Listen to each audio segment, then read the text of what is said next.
This document is about so-called hands leadership.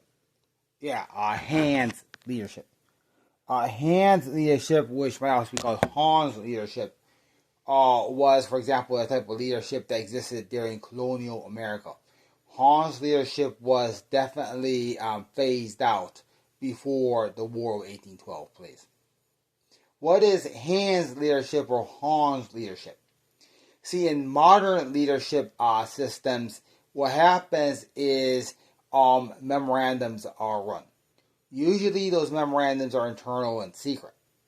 Generally, a memorandum starts from a leadership official where he commands those with appropriate knowledges to construct systems of laws and other things according to established procedures, regulations, and other things that constitute the functioning of a government. What Hans or Hans regulation is basically, for example, George Washington, when if he decides he's to attack town A, he might say, send some militia to town A, just beat them up. That's an example of Hans leadership. If we have a system like this, for example, where, for example, somebody wants improvement in technology. So he just goes, I need improvement in technology in the United States. Make it happen. That's an example of Hans leadership. I'm hoping that was a thing of the, Hans Christian Andersen post. We hope. This one's going to be public for reasons. What times? Your opinion, see.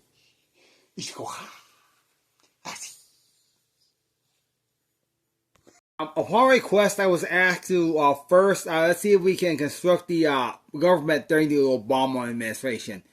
Because we'll look at the Biden administration later, because obviously we don't take examples from failure, please. The Obama administration is widely concerned to be one of the most profitable and most effective presidencies in American history. One thing we might be looking for is if it's possible that the influence of ChatGPT may have destroyed some of this structuring. Here's something that was run early in the Obama presidency. It was the American Recovery and Reinvestment Act of 2009. I'm going to see it's just what we can get by reading the summary in Wikipedia. And of course, I'll be reading it with an eye for nonsense because it's probably a thing. There are, of course, things to make sure that things like this, even though it's Wikipedia, are authoritative, please. Because, AT&T is not that stupid. This is what it says. The American Recovery and Reinvestment Act of 2009, nicknamed the Recovery Act, was a stimulus package enacted by a specific U.S. Congress, and signed into law by President Barack Obama in February of 2009. It was developed in response to the Great Recession. The primary objective of this federal stature was to save existing jobs and create new ones as soon as possible. You have a problem here. It then says other objectives. So the first thing they did is somebody apparently, somewhere in Washington decided to get a piece of paper and make a list. That list would eventually, like the final version of that list, would have had the words, create more jobs. And then other things on this list were infrastructure, education, health, renewable energy. Basically, that list of 1 and 4, the first one being save jobs, and the last 4 being infrastructure, education, health, renewable energy. Now, according to the news, the way I remember it, the way those things happened is you had something called committees. We need to look at the congressional things tomorrow. I'm going to be looking at a video of Congress tomorrow and determine how much Congress there is. That will determine the next appropriate course of action. Thank you, and good night. One thing that's problematic would be in administration which simply serves as a front for what might be basically Bernie Sanders motions of administration. Basically, this is a horrible situation where you have enforcement of existing cruxes or crucifixes, where you basically the presidency is simply an attempt to keep order. In that system, no progress is made because the only goal is sanity. You have a problem here because that's considered to be in very bad taste. Because the problem is here, in that case, the person leading is not the president, it's basically watchdogs. We already had a little bit of that a couple of days ago. Basically, what happened is Representative Sanders, the Honorable Representative Sanders, made up basically a motion that he's been making for a long time. Basically, would somebody please address the problems with prescription medications? They did that. A bunch of experts got together, and then a media producer produced this, Cedar Mercury crapper, which was basically the result of a lot of people doing a lot of research, basically decided they would actually solve the prescription drugs issue. And here's the thing, that doesn't require presidential motion. Why? That's existing law. Existing law requires pharmaceutical operations to operate. And we're not going to get into that because that's obvious. Basically hospitals operate whether or not there's a president in office. Hospitals can operate on their own. They must. That's how medicine works. You have a problem here. Those type of Sanders motions may be appropriate for certain types of healthcare and other operations which must exist in the background, mainly the military.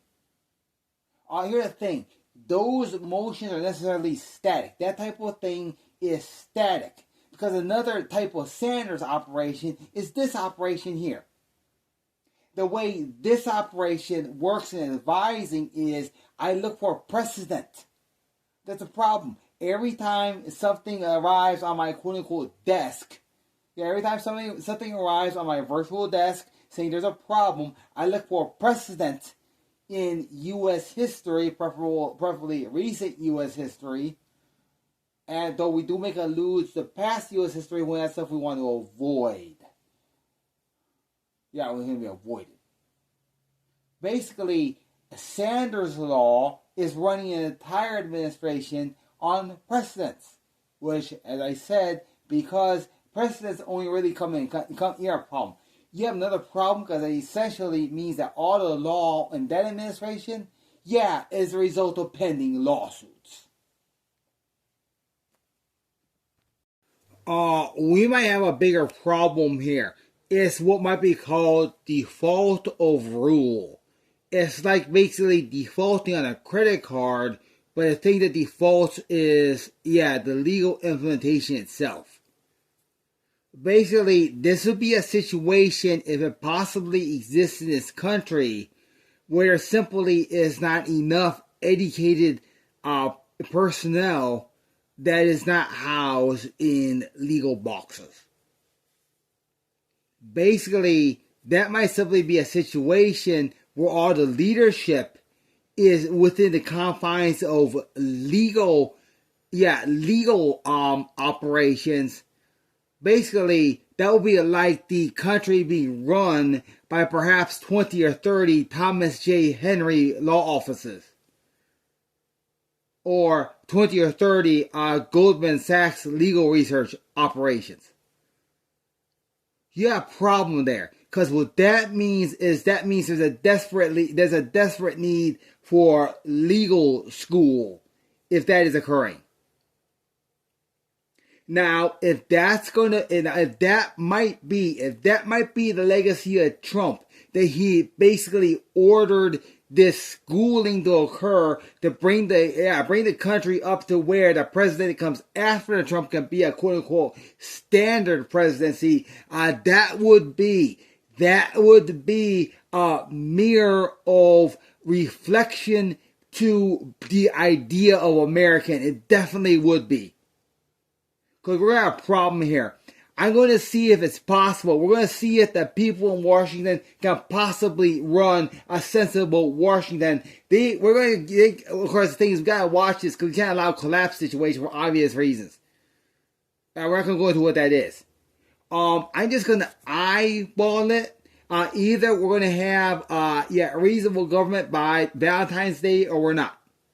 I can tell you this. If Valentine's Day rolls around, and it's still basically just these speeches of speeches of how people are going to lead. We have a problem here. The campaign is supposed to be over. The campaigning for stuff needs to be over. So I'm going to see how long it takes for stuff to stop campaigning and start actually doing the normal stuff that was occurring in government.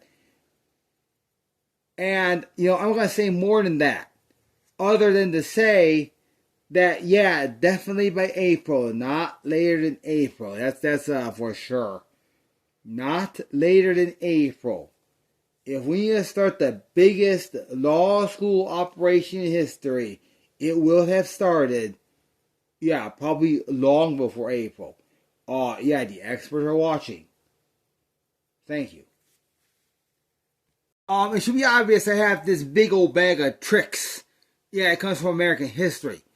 I'll just say that hopefully I'm going to see something, in the news either on Thursday or possibly Wednesday.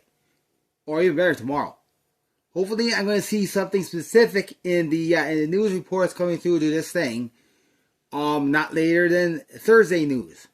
If I don't see it, I'm not going to tell you what it is, then that's going to determine a different course of action. Please. Because a lot of people know what that is. Exactly.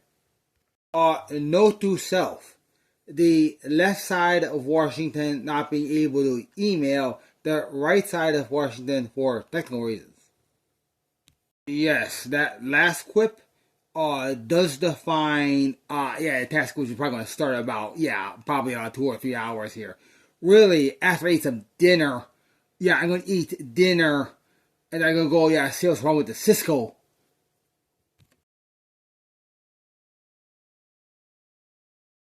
Okay, the following is relevant police. 1. All persons are required. All persons are required to do what's necessary to protect themselves from crime.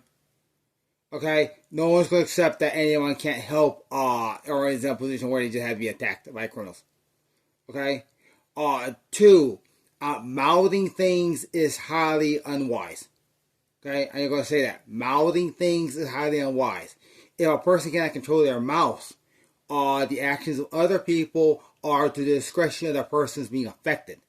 However, it cannot be guaranteed that the resulting action will be wanted. Please.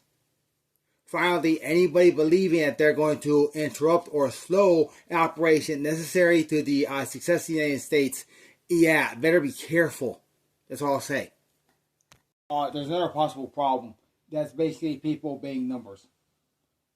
These are situations where, for example, a person intentionally commits a serious crime if he sees the numbers 4 or 6, for example, or if he looks at his phone, it happens to be 344. The other example is where, a person intentionally commits a serious crime in response to, the time on the phone. I can't say the pain that type of person will suffer at the hands of police officers who will just beat that thing to death. Seriously.